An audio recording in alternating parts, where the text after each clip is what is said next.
Hello, my name is Tamara Henkes and I'm your missionary to Montenegro.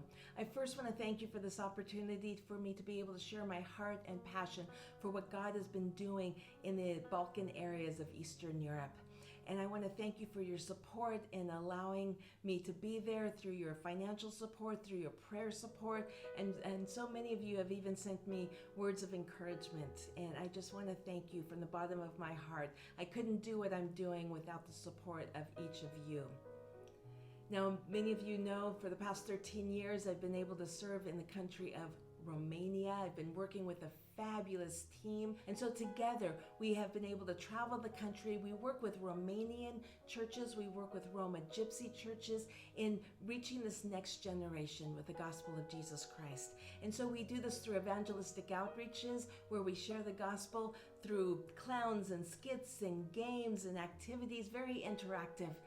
But you know what? Evangelism is great. We need to declare the message of Jesus Christ to the nations, but it can't be the only thing we do. We need to disciple this next generation and help them as they are growing and learning in their faith with Jesus Christ. And so we're able to do that and equip the local churches through training seminars where we can go and just give them practical ways where they can reach this generation.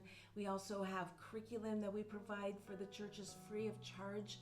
We also have discipleship programs like Junior Bible Quiz, Adolescent Bible Quiz, King's Castle. We lead summer kids camps. We have a public school outreach called Characters Matter, and so much more. We've even produced and have aired an animated Christian children's television show. It's amazing what God has been doing in and through the ministry of Kids Romania.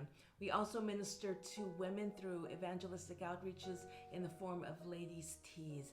And I can't even go through everything that's been taking place for the past 13 years, but I want to thank you for your support in allowing this ministry to take place.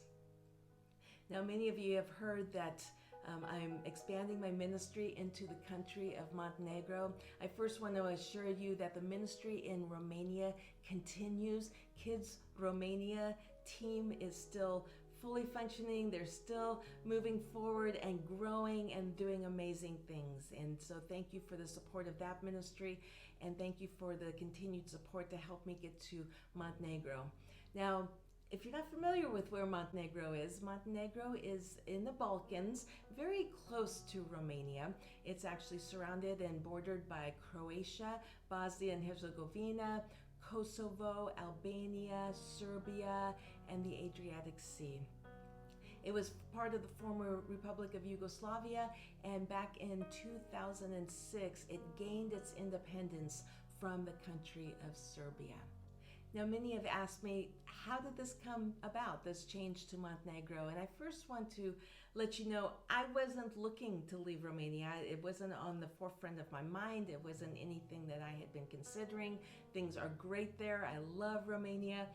But back in 2017, I was attending a World Mission Summit, a summit that reaches out to Chi Alpha college students and encourages them to give a year and pray for a lifetime. So I went there to go serve, to go speak into college students' lives.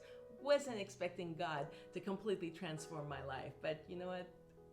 God does that, and it's amazing. And during the summit, I heard our Europe leaders give a compelling plea for help and in the country of Montenegro. You see, in the history of the Assemblies of God World Missions, we've never had missionaries in the country of Montenegro.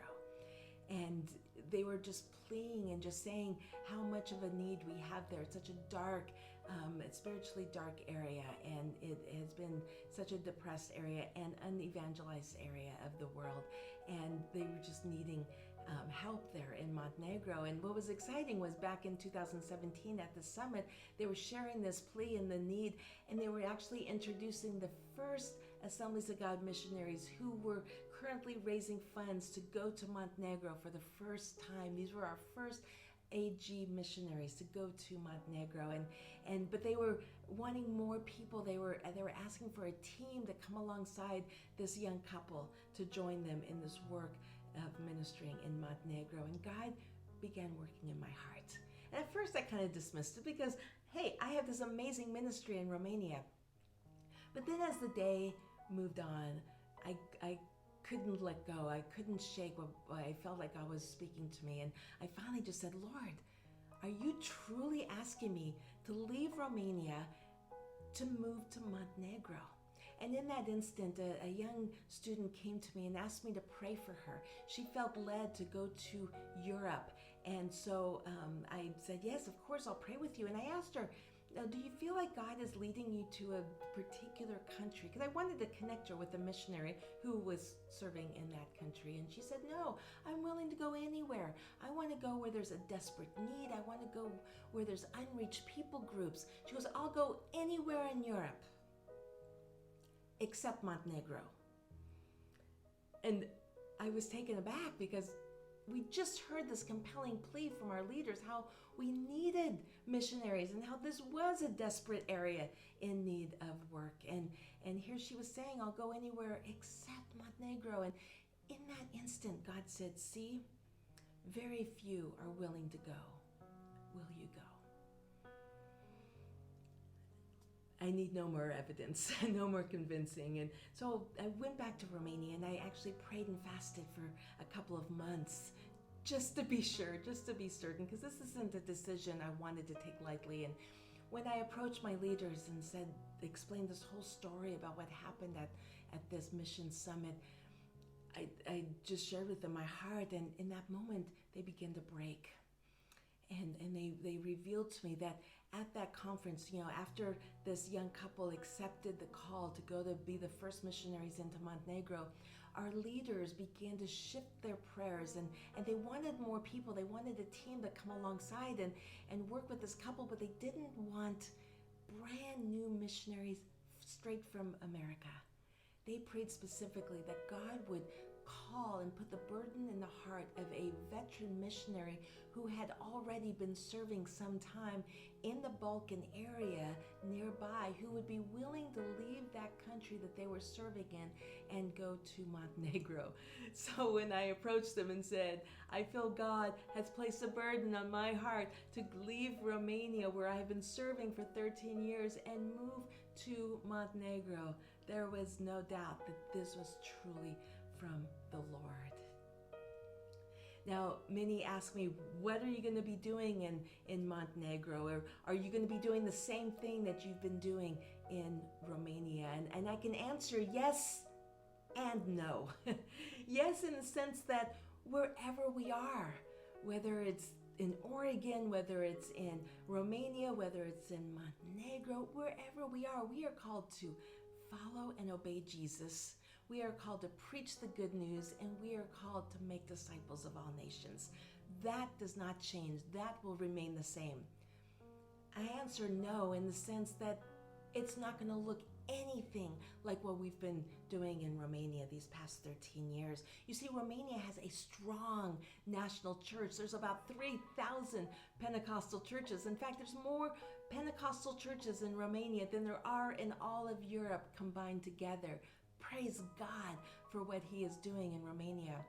Montenegro, on the other hand, well, although it's a smaller country, Romania has 20 million, Montenegro has just 620,000, but there's only about 8 evangelical churches in the entire country. In fact, there's only about 200 to 300 evangelical Christians in the entire country.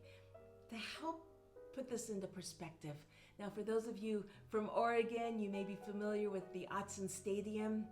Now, when the Autzen Stadium is filled to capacity, it can fill 54,000 people can fill that stadium. Now, if we apply the ratio of evangelical believers to Montenegro, that comes out to be about 0.05%.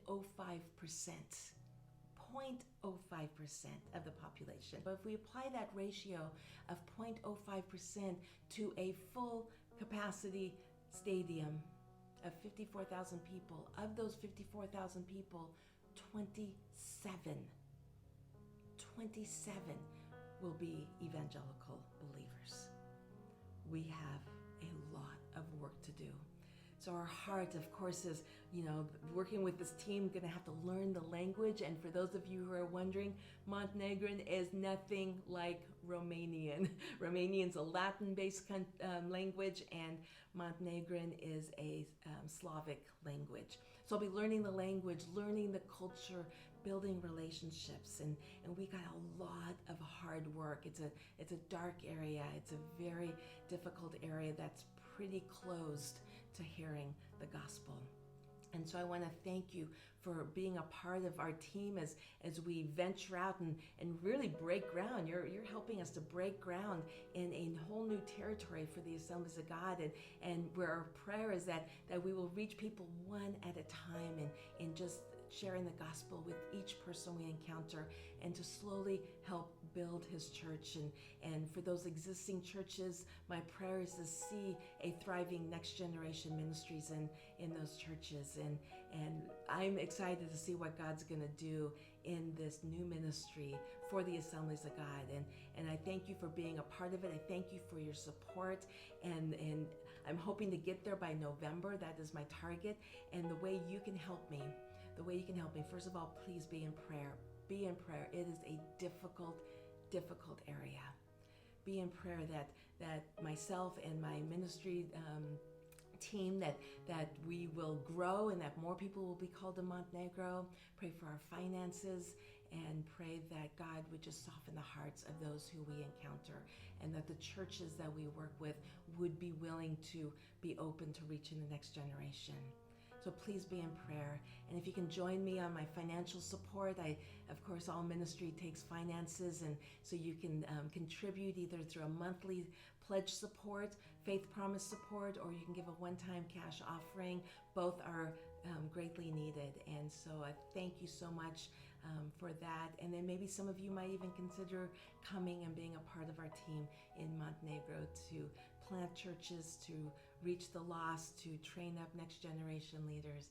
So please be in prayer about that. If God is calling you maybe to come on a short-term missions trip, maybe for a couple months, maybe for a year, maybe for a lifetime. So thank you so much, and it's truly been a privilege to partner with you and to see what God is doing over in Montenegro. Thank you so much.